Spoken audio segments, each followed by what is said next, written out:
Got to give it to Germans, big long technical word. A tiny little fucking part, just to make it expensive, basically. So yeah, that's a fuel PRV that we've got to fit in this machine that we're working on today. Agrifac, there's crank coil seals just out. Little trick there, self-tapper and a podge bar, straight out, not a drama.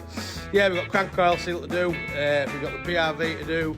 We have got a turbo leak, which is the copper washers on the feed pipe to do, a filter head, which we're about to fit, and a few other little bits and bats, which is why there's two of us there today, and you can see it's a bit of a bloody mess. But we're on with it, and we're just cracking on. And to be fair, we're just about done, which is why I've had time to do this bit of a little TikTok.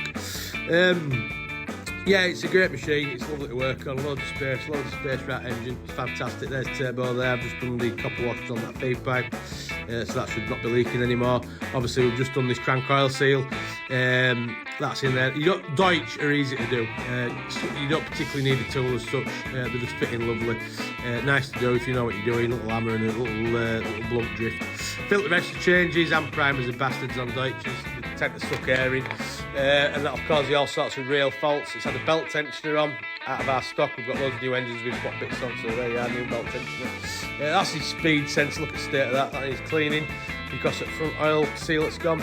Now plugging my diagnostics on. This is what we've got to do every time. We're going to make a little umbilical for it because it's an absolute arsehole to get you plugging in and out of there all the time. So we said to the customer, let's make a little umbilical cord, and then it's just easy to plug on the diagnostics every time we need to check something, because obviously now we've done these jobs, we need to check his fuel pressures. So yeah, that's this afternoon. Sod's Law update every time. Yeah, Breaker 19 Snowman. This is the band that we got a Kojak with the Kodak at the 52nd yardstick. Come on back.